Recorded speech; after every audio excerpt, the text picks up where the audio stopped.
Hello and welcome to the DMBA podcast where we share business confidence with designers. And today we may also share some financial confidence with designers. So with me is my ex-colleague Akshan Ish. We used to work together for a few years. What is it, like 2, 3 years at IDEO Yeah, in the Munich office? So yeah. welcome, first of all, welcome Akshan to the pod. Thank you, Alan. Yeah, we've been trying to do this for 2 years, I think. I'm glad we were finally able to make this happen. Finally, yeah, yeah. And I think one of the things that kept us from doing it was not being sure what the topic should be. Yeah. But then a few weeks back, or like last week, you sent me a piece you wrote recently. How is it called? What's the exact title? It was called On Allocating Money Across Countries. Exactly. And you were Yep. like, "Oh, I'm not sure if this is a good topic for the podcast." And I was like, "No, this is a perfect." I, I wasn't even thinking about the podcast. I was just like, I know Alan's interested in like finance, and we've talked about this like, when we were colleagues, we had like a few conversations. And it was just that it was on the same email thread because that's what I was talking to you. So then I was like, hey, I actually wrote this thing. Like, do you want to check it out? And then, yeah, I guess that's kind of become the topic today. Exactly.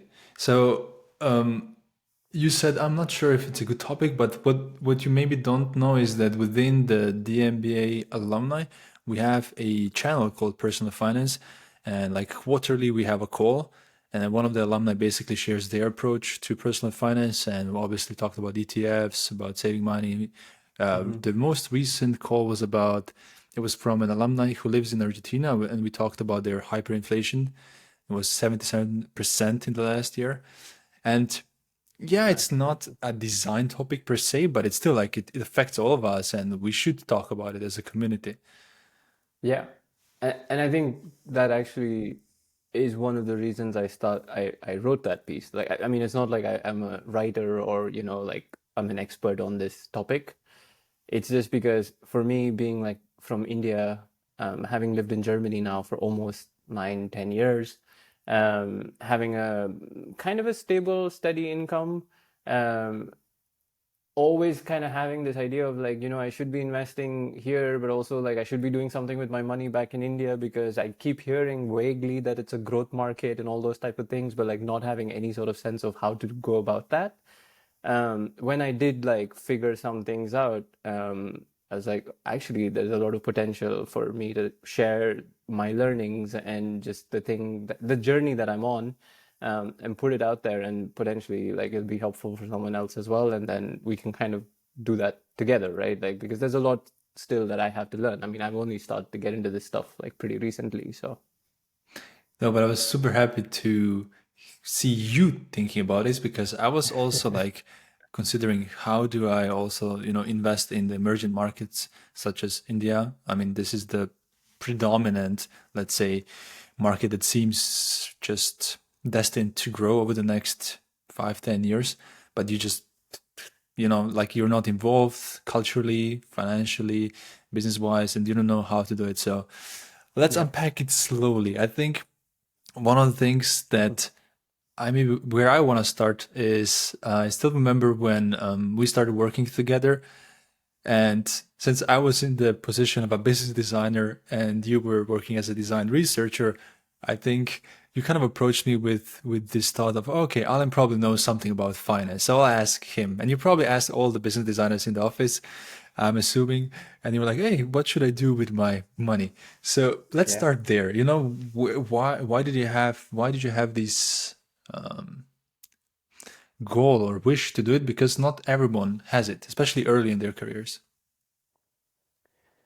Yeah, I mean, I'm not exactly, I don't know if I can pinpoint to a specific thing, but I think one thing that was important for me is when I did my bachelor's in computer science back in India, and I wasn't a great student, so my parents had to pay a ton of money to like get me through college.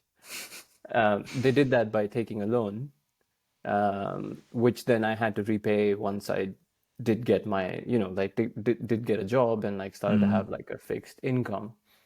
So, I mean, luckily for me, like I didn't know anything else about like finance. Like it was a very singular focus at the time.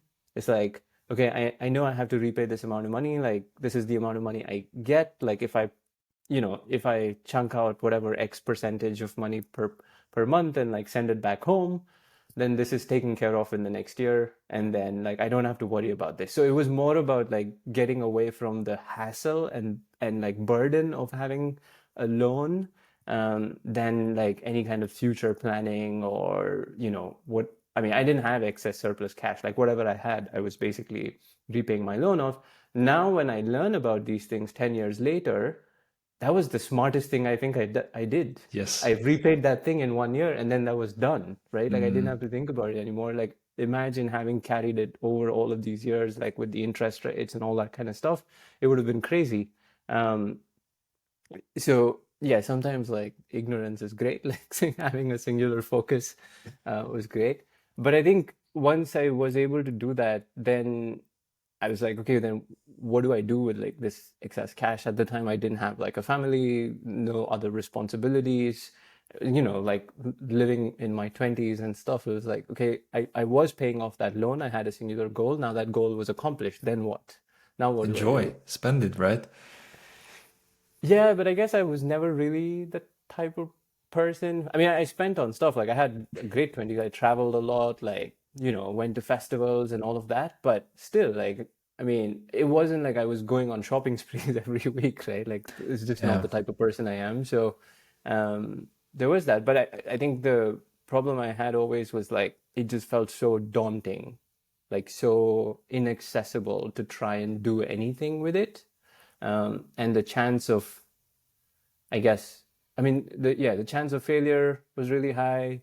You know, not like, and then secondly, being in Germany, being an Indian, not having great like command of the German language back in the days. I Mm. mean, not even right now that much, but like especially back in the days, approaching a bank or like any sort of like broker or whatever, I would just drown in like the German, right? Like there's no way for me to like understand that stuff. I think it's only recently that there's a lot of these like neo banks and like neo brokers and stuff who are creating a little bit more accessible sort of products. So So for you, the obstacle was not just, let's say, financial knowledge or literacy.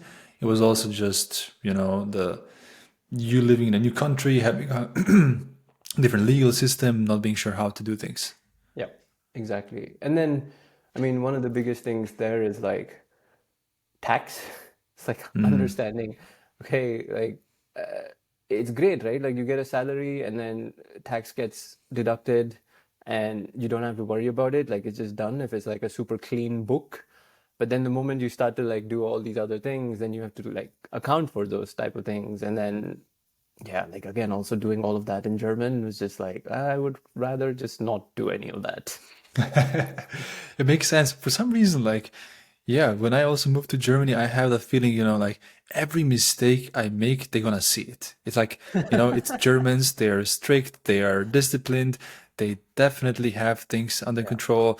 If I just do one thing wrong, they're gonna come after me and just kick me out or whatever, Yeah. Obviously, it's not like that, but it's just like even the stereotypes we have about countries maybe keep us back. Yeah, but I would love to hear then how did you untangle this problem or this obstacle that you had? I did not for the longest time untangle it. In fact, I think I made quite a few stupid decisions in that process of not having understood the system or not being financially literate. I think my first approach was like after, I don't know, 5 or 6 years of having accumulated a whole bunch of cash like in my bank account, I was like, okay, what do I do with this lump sum amount that I have? I mean, it wasn't massive, but it's still like more than what I need for the next 6 months of my life, right? Right. Um, I went to my bank, which was the stupidest thing to do. I went to my bank, and Okay, then I was like, hey, take us in the moment. Like, okay, so you literally went to the bank. So yeah, did you actually schedule an appointment or did you just go to the bank teller, like the random person in the bank? Like how did that look like? um, no, I went to my bank branch, like the one Okay. that I typically go to, and then I went to like yeah, the teller or like whatever was like, hey, I want to talk to someone about like my investment opportunities or like what I should, what I could potentially do. So I'm looking for like some sort of consulting, right? Like an advice on like what to do. Right. The bank saw money, so Yeah, yeah. they They're were like, like, of course, Mr. of Akshan, course, get into this room. exactly. We'll bring you coffee. We'll bring you cookies. Yeah, yeah, it was awesome. They also gave me anyway, so then I sat down with this like consultant or like the financial advisor.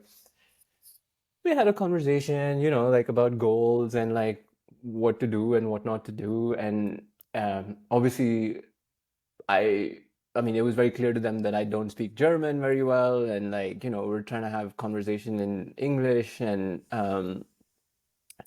they're trying to simplify everything for me because obviously Mm, like like that's the other piece is like the language is interesting there because with finance like the devil is in the details. You can understand the broad concepts, but the devil is in the details. But then just because of the translation, they're trying to simplify things for you so you don't really understand everything on top of mm, not being financially literate in the first place, right? So anyway, so I'm sitting down with them, and then they're looking through my bank accounts and like being like, yeah, yeah, like there's oh, that's quite a bit. nice. Nice. Yeah, I wouldn't say like high net worth or anything like that, but like yeah, like there's a bit of like surplus cash here, and we should probably put it into like an investment, whatever, like portfolio. And this was end of 2019, so right before the COVID crash. Hmm. Obviously, we had no idea, like nobody had an idea, right? Like so, this was basically end of 2019. So I'm sitting there, and then they basically advised me three different, like two financial products. Hmm. Um, One is like whatever guaranteed uh, fixed income plan that like in when you retire you get like X Right. amount of money for sure back.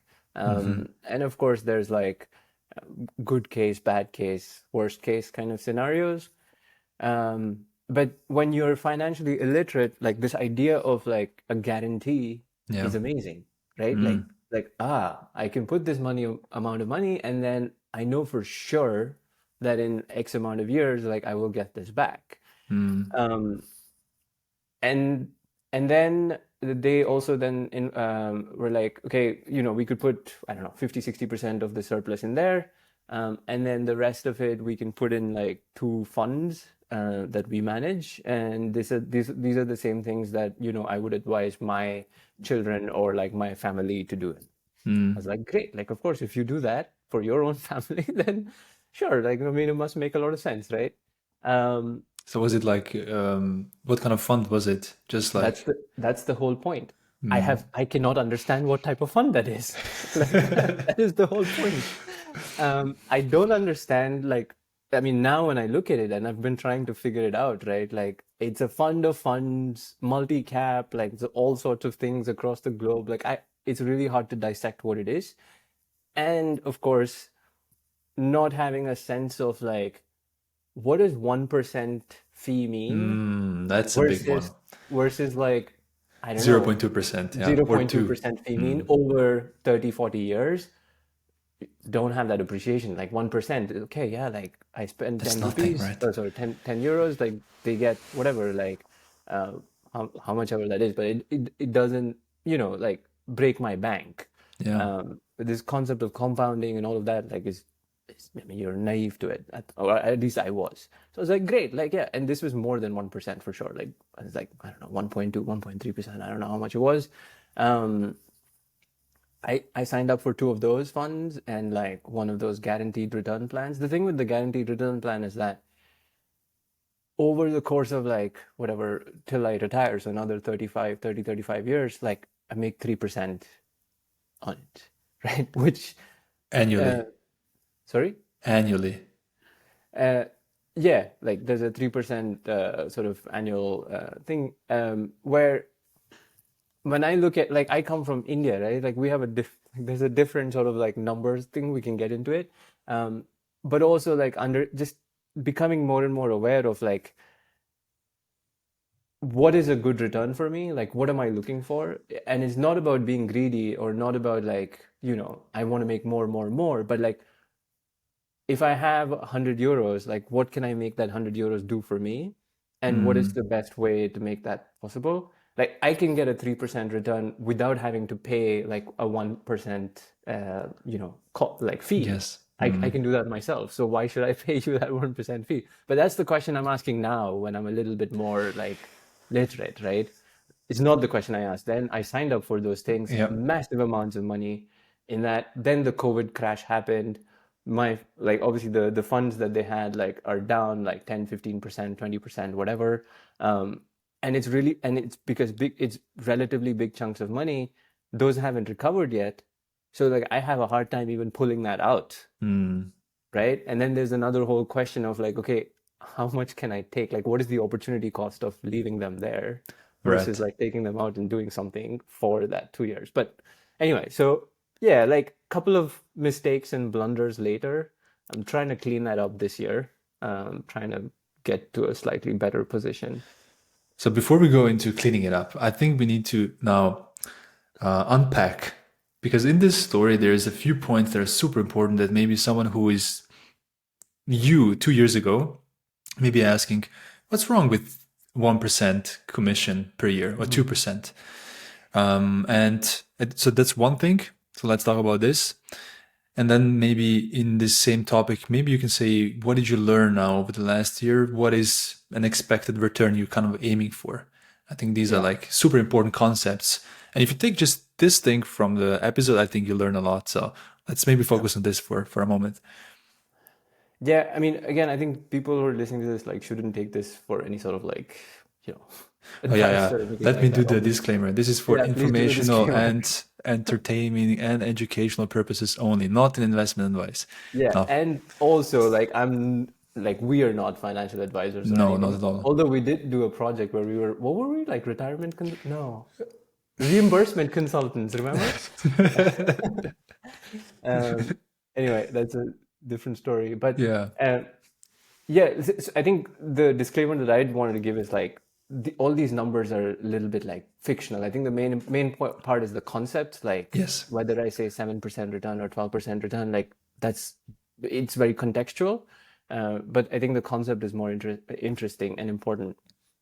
Maybe let's start with like the um, 1% sort of like cost piece, right? Hmm.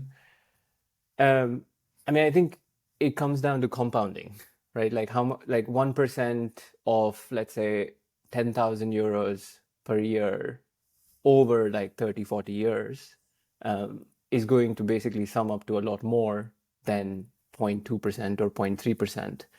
It might not do that in the first year, not the second year, not the third year, but like when you get to like 10, 15, 20, 25, 30, then it just costs a lot more.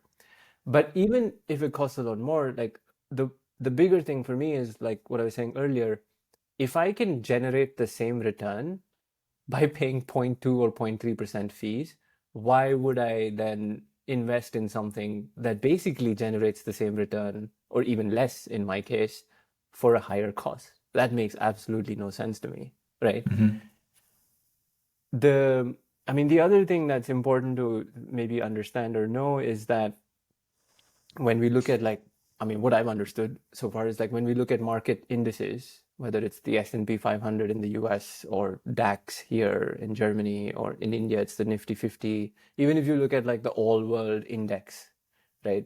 And index funds or like indexes are basically like all of the big companies in the market put together and you're just investing them across the board, right? There's different ways to do it, but like that's basically the thing. That's the easiest way to diversify, basically. So you're just buying with Exactly. S&P 500, for example, you're just buying 500 of the biggest companies in the US. Yeah. Yeah, and I think all countries, or most countries have something similar for their own thing. If you're, I mean, interested, like if you can also do it at like a Europe level, like there's the Euro Stox 50 or whatever, or the Euro Stock 600, which does the same at a European level. There's the world level and all of that, but the basic concept remains the same. And historically, if you look at it over like the last 25, 30 years, these indices, they've given pretty healthy, decent inflation beating returns. Like Yes. even if it's like 6-7%, right? I mean, it might be more and less in some other cases, but like just broadly speaking. Um, so and the costs usually for these, because these are passively managed funds, so there's nobody actually sitting down and like deciding what to invest in, because they're just, you're just investing in the broad market. So there's no like human uh, that you're paying essentially. These cost a lot less. So they have a whatever 0.1, 0.2, 0.3% sort of fee, as compared to some of the more actively managed ones, which are a little bit higher, right? Like which are the ones that I now have some of my money in, like, and I'm losing money and I'm paying higher cost. The the interesting thing about like these costs is also that you pay it regardless of whether you make a return or not. Yeah, because it's based on the money they're managing for you. Exactly. It's the principal amount that they're, yeah, it's the percentage on the principal, not on the return. So you might, like, I'm losing like 10-15% every year, but I'm still like paying the manager like X amount of money. I mean, I understand that, obviously, but it just like doesn't make sense to me from a investment standpoint. No, totally. So I think the basic fundamental principle that you need to understand when you get into investing, and even also if you get into loaning or loaning, yeah, loaning money, is getting a loan. I mean, is compounding, and that's the thing that it just breaks our brains usually. It's 7% return year over year, year over year, and so on. It compounds much quicker than you can imagine. So, for example, if someone tells me, "Hey, you have 10K and I just invested it every year, I can get you around 5 to 7%." How long does it take you to double? Most Hmm. people just using no calculator, no nothing, I think won't be able to calculate this quickly because it's like, oh, 7%. So if I put 7%, how many times I need to put it to get it twice? Maybe 14, 15 years? No, it's around 10 years. Yeah, But 72 then by return, right? exactly. So that's another trick we can talk about. But basically, compounding is, I think there is this famous story that Albert Einstein called it the eighth wonder of the world Hmm. because Hmm. it's just it's hidden in plain sight, but it's just one of the most important uh, laws of physics and money and so on.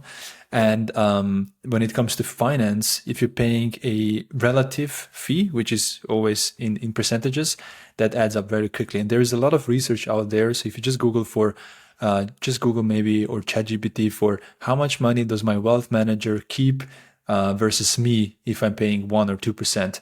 And what you see is actually that over time, actually the wealth manager makes much more money just by investing because they keep that 1% than you do because you're losing that 1 2% every year. So that's why this is one of the most important concepts in the finance, and that's why we're talking about this now as a mistake of Akshan. Yep. Many mistakes later. I think the other piece also to understand here is like what I was talking about, like with compounding also, like it's not when we say 7%, like it's going to be 7% every single year, Yes. right? There's Mm, like fluctuation. So like one year it might be 15%, the other year it might be 3% and overall, but like when you look at it over a period of time, then we're saying like it's like a 7% compounded sort of annual growth, which will exactly. compound to get you an whatever, like get you a decent chunk. Um, I think the other piece like that I learned is like we were talking about like how much return is Hmm. enough. Hmm. Um, that's a really hard one, right? Because I mean, I want like as much return as possible, but like there's a lot of like risk and volatility sort of like associated with it, Yeah. and I learned um, to kind of keep an eye on like the inflation sort of number and just start to think about, very humbly speaking, like it's like I want the things that I can buy for 100 euros today, I want to be able to buy them tomorrow for 100 euros as well. Yeah. Like if you put that as like a goal in a way, then even if because if inflation, like that 100 euro thing becomes like, I don't know, 110 euros next year, you should have made 110 euros so that you can still afford that thing for this for the same amount of money, right? Like kind of technically speaking. So thinking about like how much return to make, I'm basically looking at like, okay, inflation now, I mean, even in Europe is like insane, 7, 8%. Like that was usually in India is like 5 to 6%, which is quite interesting. Now actually they're kind of crossing. India always had much higher inflation than Europe did. And Mm. those that's kind of changing. Who knows how it's gonna like go on. But like, yeah, that like I'm happy with like a 8 to 10% like return. That's kind of what I'm aiming for, and I might make a little bit less than that, or more than that, depending on like whatever market situation. But if I'm doing that on a year-to-year basis, like feel like it's much better than like not having done anything. No, for sure, for sure. I think this is in finance, like usually simple beats the more complicated approach, Mm. and I think this is also Warren Buffett's investment advice to many people in, let's say, this age bracket, but not even in this age bracket, just across different age bracket. It's just like take your money, put it in S&P 500, and just don't touch it. Yeah. It's the most simple approach, and it just works for most people.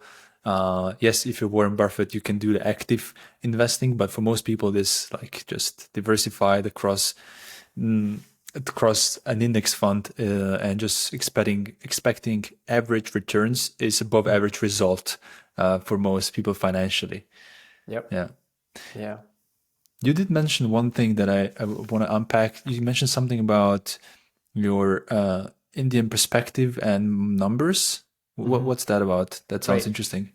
Yeah. So, um, when we say like the S&P 500 has given, I don't know, 7, 8% return over the last X amount of years, the same index for India, which is the Nifty 50, which is basically the 50 biggest companies in India, has given about 12% over like the last 20, 25 years, whatever, right? Like 12% is like if you talk to anybody in the Indian circles, they'll be like, yeah, what is the index return you're getting? You're getting 12%. Like that's the rough sort of number that you Hmm. have in your head.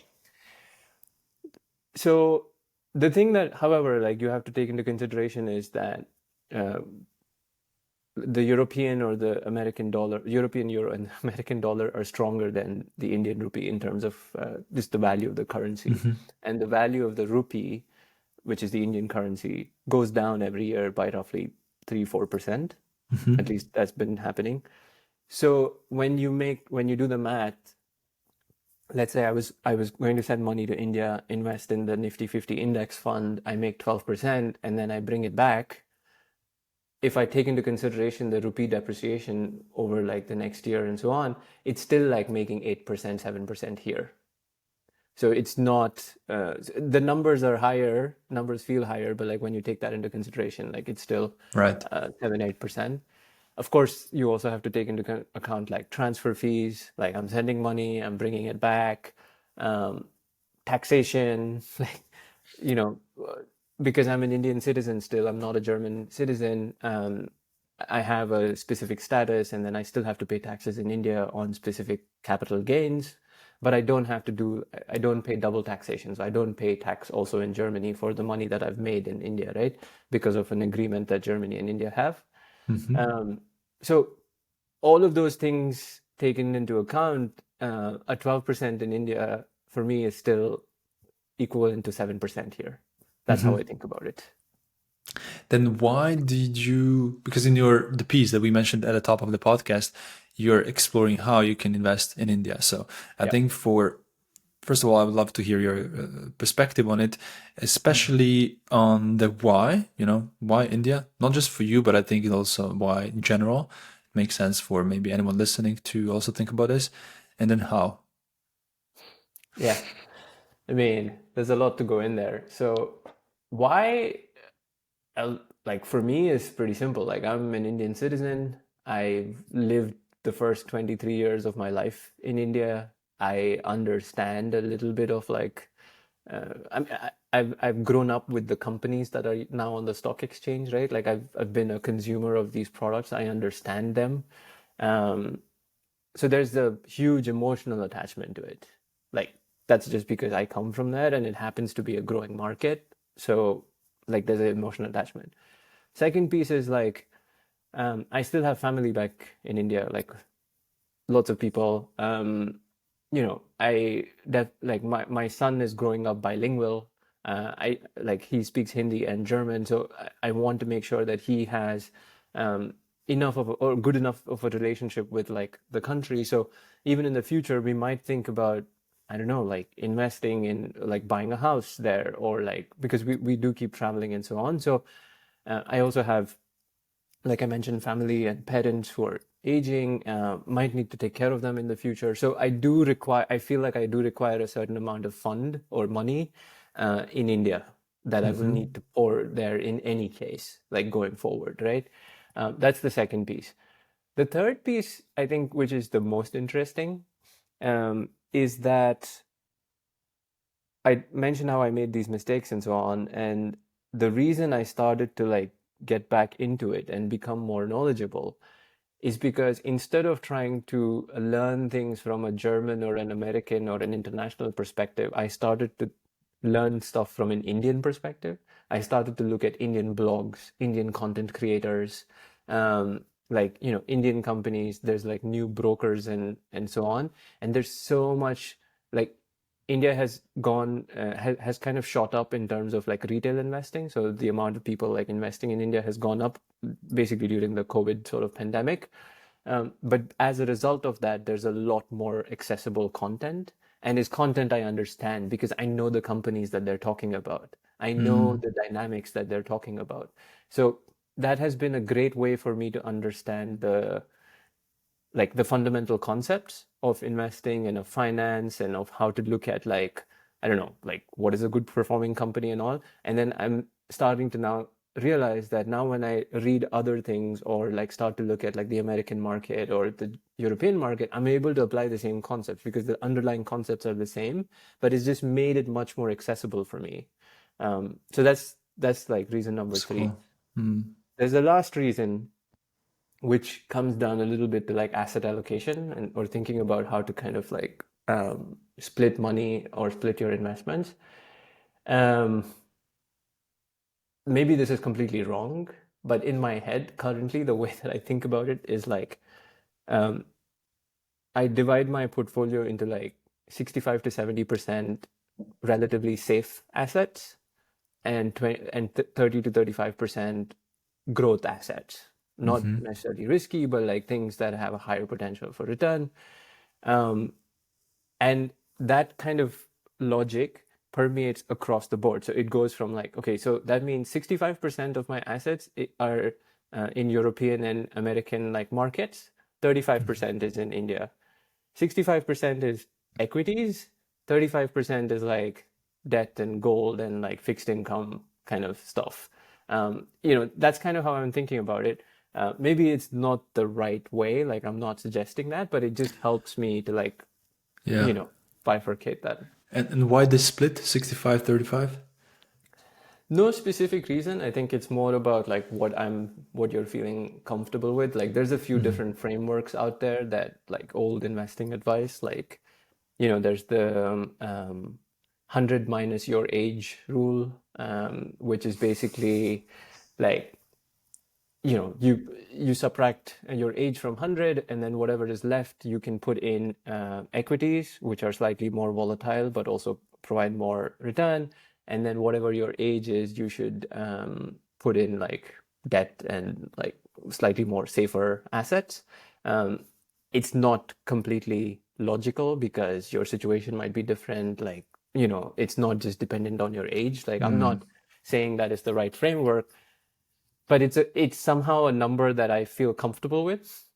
Like 60, 70%. Yeah, like this feels more stable. And then the rest of it is like a little bit more interesting.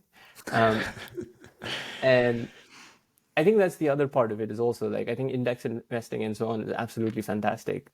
But for me to be able to like actually learn about stuff and get into these get into these topics, um, I felt like I needed a little bit of like um, I needed to do a little bit myself Mm-hmm. to be able to like test the waters, to be able to learn what it takes, or to learn how to say this is a good whatever fund versus not a good fund, and so on and so forth.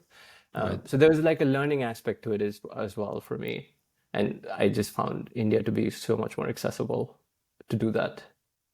So much more accessible than you thought, or just because, like, in general, much more accessible than you thought, or because you are Indian and then it's easier for you to think through? I think um, the content that people are putting out, like because I mentioned that there's a lot more retail investors now in the last couple of years, um, the blogs and articles and videos and books and so Right. on are just a lot more easier to follow and understand than for me to like try and understand what's happening at the in the Frankfurt Exchange or like anywhere else. So Yeah. Good luck with um, that.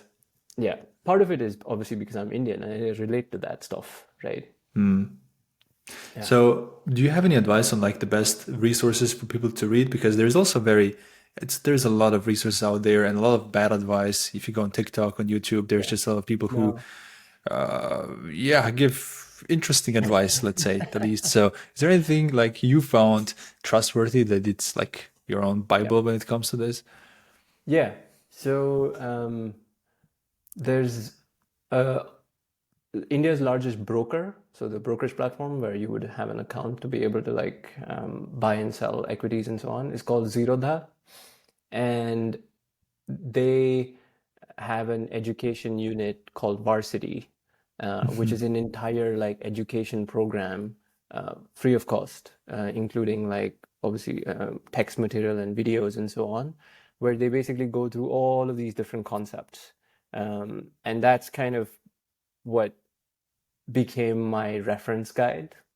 When I didn't understand a concept, I could just quickly go there.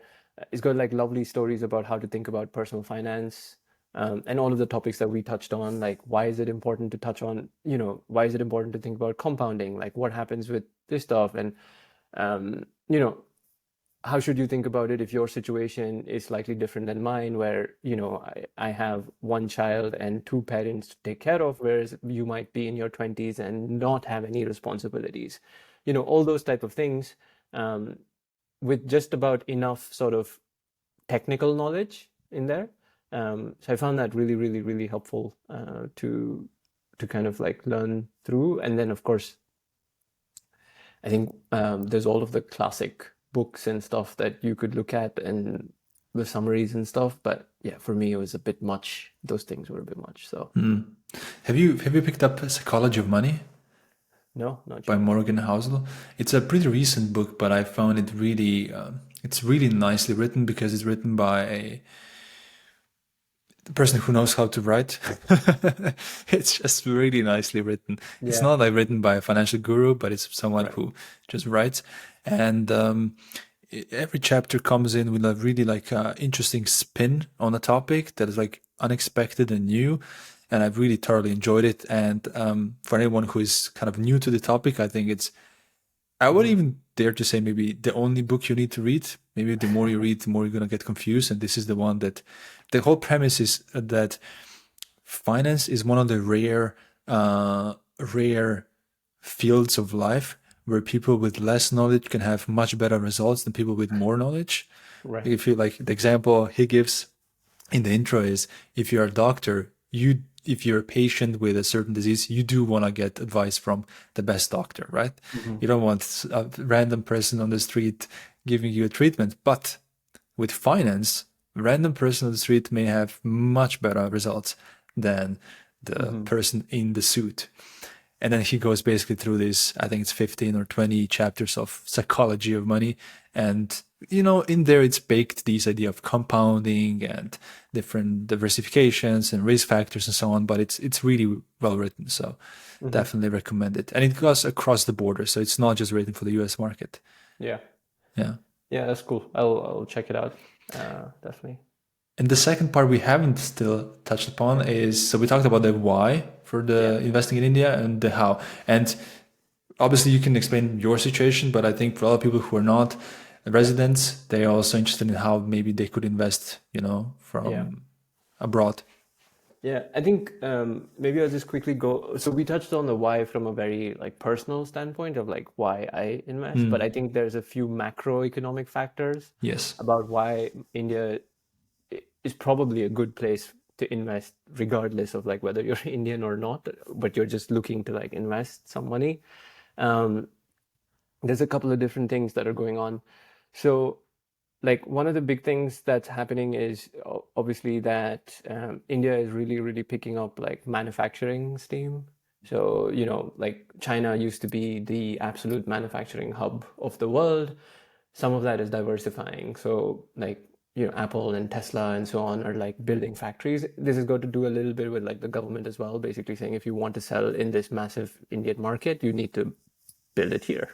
Mm, Um, Again, I'm not like a macroeconomic consultant or anything, but like these are just things that I've been picking up from like my own personal experience of being there and like, yeah. hearing things. The second thing, which I think is absolutely incredible and insane, is the proliferation of digital money, digital payments.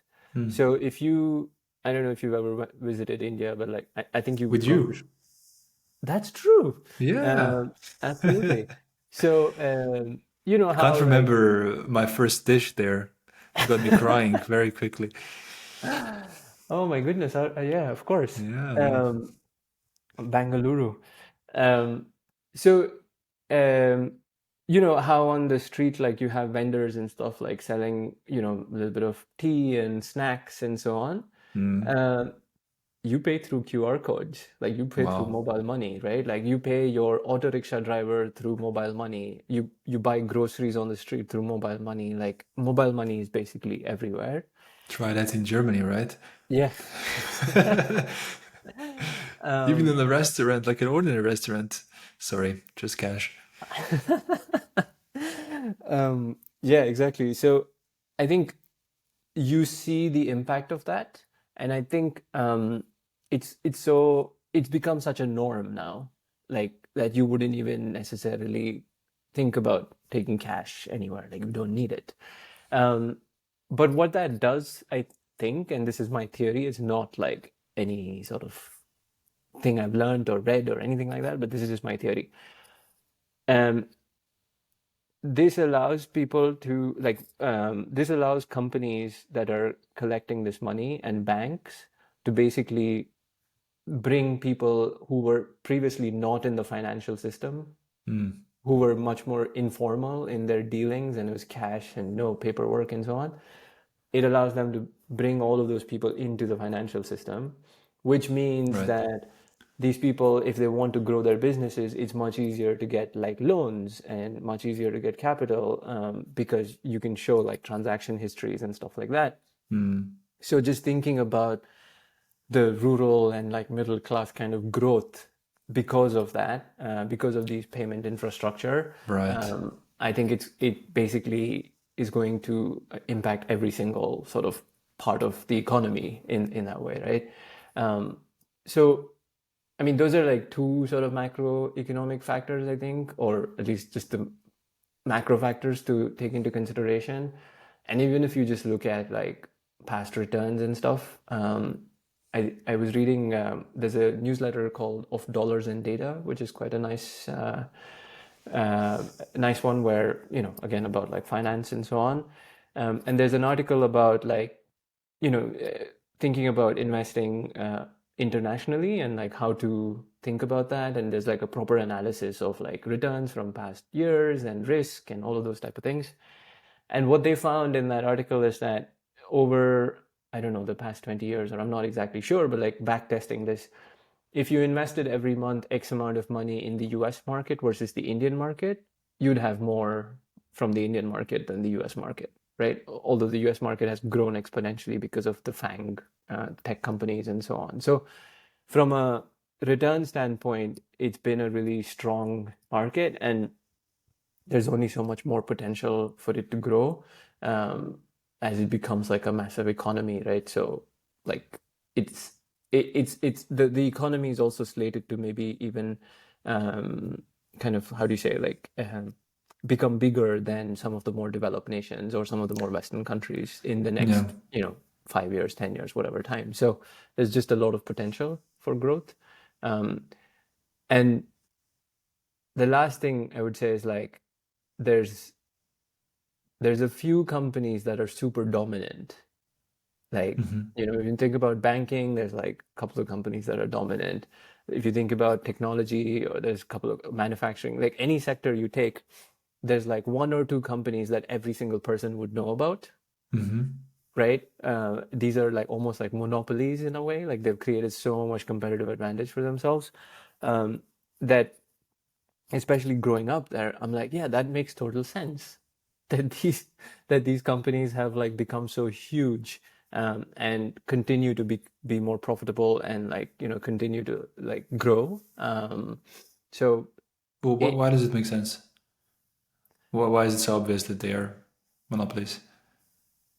just because of like growing up with them, like I saw them pop up everywhere, and I've seen their growth over time, Hmm. and also there's like a brand and reputation sort of angle to it, like how people think about like, oh, if you want to open a new bank account, they'll advise you to open a bank account with this specific bank, like although there's like 15 other banks that you could be doing it from, um, or like you know FMCG products, like fast moving consumer goods, like there's like one or two big companies like that do that for like all. They have a very diverse range of products and so on that Hmm. I've grown up with, that I know very well.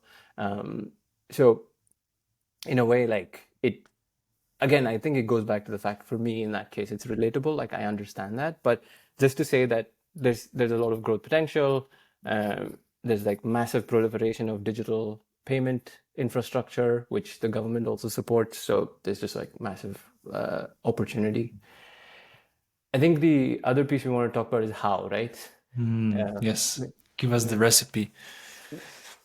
I mean, I obviously, because I'm an Indian citizen, like I can invest directly through like the Indian broking system and stock market and all of that. So I do it more through that route. But what I've also seen is that there are India specific ETFs that you can buy from your own broker, like no matter where you are.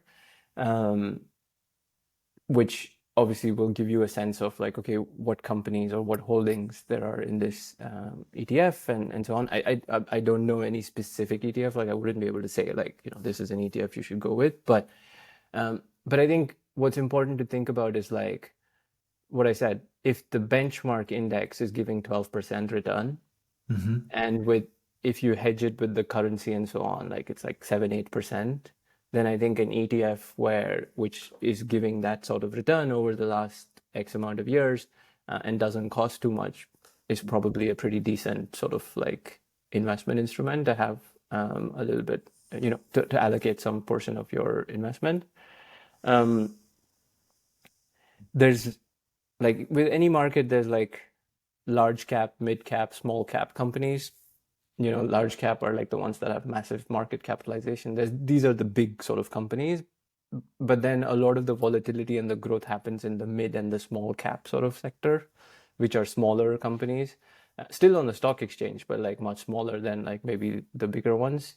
Um, so I think if you obviously, depending on your risk appetite, like you can choose between, okay, no, I invest only in the large, like the biggest 50 companies versus the 250 companies, and you probably have a little bit more of like a fluctuation in that market. So So they are different. So you mentioned Nifty 50, right? Are yeah, there any other super well-known indexes like yeah, Nifty 50? Is it like Nifty 250, Nifty yeah, 500? Is yeah. that, yeah? Yeah, so Okay. there's the Nifty 50, I mean there's a whole bunch of them. There's the Nifty Next 50, which is like the 50 after the first 50. So Um, that's from 50 to 100. yeah, Okay. I can talk a little bit about like what I invest in, and I mean maybe that makes sense, maybe that's helpful, maybe that's not.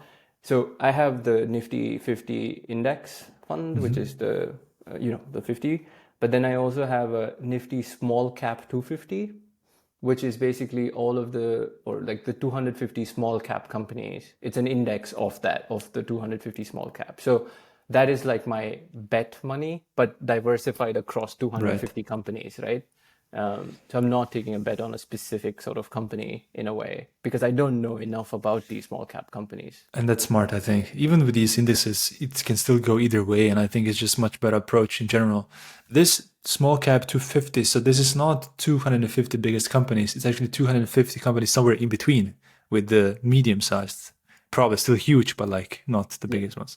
exactly. So there's the market is divided into like large cap, mid cap, and small cap, Right. and there's a threshold. I don't exactly remember what the threshold is, like how much market Yeah. capitalization, you fall under one of these buckets. So the small cap 250 is the first 250 small cap companies. So the Right. largest 250 small cap companies, basically. Got it. Got Right. it. Yeah. I think we need to finish this podcast because I need to do some research, Akshan. We should. Yeah. I know we're really like getting on this thing. Yeah. Yeah, yeah. No, but it's super interesting. It's even though I could, start this research myself, I think it's always just nicer to also hear it from the person who is quote unquote local in a way. You're embedded in the culture and with people there, and you kind of also on the ground see what's happening and if people are also optimistic or pessimistic. So it does sound like it's definitely something we should all explore more in general. First, having an approach to personal finance, and secondly, also thinking about maybe, as you call it, the bet money, and maybe investing also in the high growth areas. Yeah. Again, not financial advice, just sharing perspective, right? Definitely. No, this was all just informational, educational, and entertaining purposes only, not accredited financial Yeah. advisors, even though we probably have your interests more in mind than they do. Potentially, yeah. Yeah. Potentially, there's this. Yeah, let's not even go into it. No, no. Yeah. Akshan, that was a lot of fun. Maybe you come back on again and you can tell us about the results, or even not just results. We can talk about your work at Spotify or anything else. Just Yeah. FYI, my Discover Weekly has been acting up lately. Is that a common thing, or? I don't work in that part of the org, is what I will say. I have no responsibility of that for that. Yeah. Um, Alrighty. yeah, cool. I hope this was well, fun, and I didn't realize we could spend an hour just talking about this stuff, Easily. which is it's crazy. Yeah, you don't know, like once you start recording these, I know in the beginning when I recorded the first 20, 25, I always had so many topics ready and I thought we need to hit all of them. And then you see actually one deep is usually better and it's Yeah, usually more than enough for 45, sometimes even an hour. yeah. We didn't talk about the design side of things at all. That's fine. I think we Yeah. we are designers talking about it, so I think it's gonna be interesting. But Mm. if you, the listener who came to the end of this podcast, have any questions for Akshan, just send me an email to hello@d.mba and we can bring Akshan back on and we can talk about the design perspective or about any further details that you Cool. heard today. Yeah. Yeah. Well, thanks, Akshan. Talk to you soon then. Yeah. Bye Thanks, bye. Alan. Bye bye.